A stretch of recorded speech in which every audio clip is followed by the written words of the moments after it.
ஏன்னா எங்கே உட்காந்துட்ட இந்த மாதம் சம்பள காசு இந்தாடா நீ வச்சுக்கடா. என்னண்ணா ஆச்சு திடீர்னு? இத்தனை வருஷம் கூட தானே கொடுத்துருந்தேன். யாருன்னா எதனா சொல்லிட்டாங்களா? ஏய் என்னெல்லாம் யாரும் எதுவும் சொல்லல. எனக்கு கல்யாணம் ஆயிடுச்சு. இதுக்கும் மேலே உங்கள் காசை நான் வச்சுருந்தா நல்லா இருக்காது. நான் மாமியார் வீட்டுக்கு போவேன், அங்கே போவேன், இங்கே போவேன், அதை வாங்கிட்டு போவேன். அந்த காசோட இதை சேர்த்து வச்சு செலவு பண்ண நல்லா இருக்குமாடா. அதனால் நீ இனிமேல் நீயே சேமிச்சு வச்சுக்கோடா போடா. ஓஹோ, கல்யாணம் ஆகி ஒரு மாதம் கூட ஆகலை, அதுக்குள்ளே பொண்டாட்டி பேச்சு கேட்குற அளவுக்கு வளர்ந்துட்ட நீ.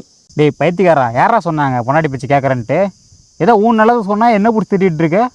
இங்கே பாரு, உனக்கும் கல்யாணம் ஆனாலும் நீ அப்படி தான் இருப்ப. எனக்கு கல்யாணம் ஆகிடுச்சு, வீடு கட்டணும், தனியாக இருக்கேன். உன் நல்லது தான் சொல்கிறேன். நீ சேமிச்சு வச்சு நீ நல்லபடியாக கல்யாணம் பண்ணி சந்தோஷமா இரு. புரியுதா?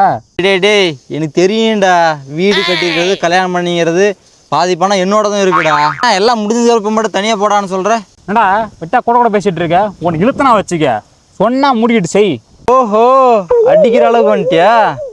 சரிடா, நான் தனியாகவே போய்க்கிறேன். 5 வருஷமாக சம்பாரிச்சு கொடுத்துருக்கேன்ல, 60 மாதம். என்ன கணக்கு போடுறான்? 5 வருஷத்துக்கு 60 மாதம், 60 × 20 12 லட்சமா? காசு வரலையே, கேட்பானே. டே யாரான் கணக்கு போட்டு கிடக்குறான் வயிற்றுக்காரன். ஒரே வயிற்று போடுறதுன்னு இப்படி பிரிஞ்சு சண்டை போட்டு கிடக்கணுமா? அம்மாவை பார்த்தா என்ன நினைப்பாங்க? விட்றா, நான் சம்பள காசை கொடுறா. எல்லாம் கடைசி வரைக்கும் நான் தான் பார்த்துட்டு இருக்கணும். நான் ஒருத்தன் இழிச்சு வேணாடா உங்களுக்குலாம்.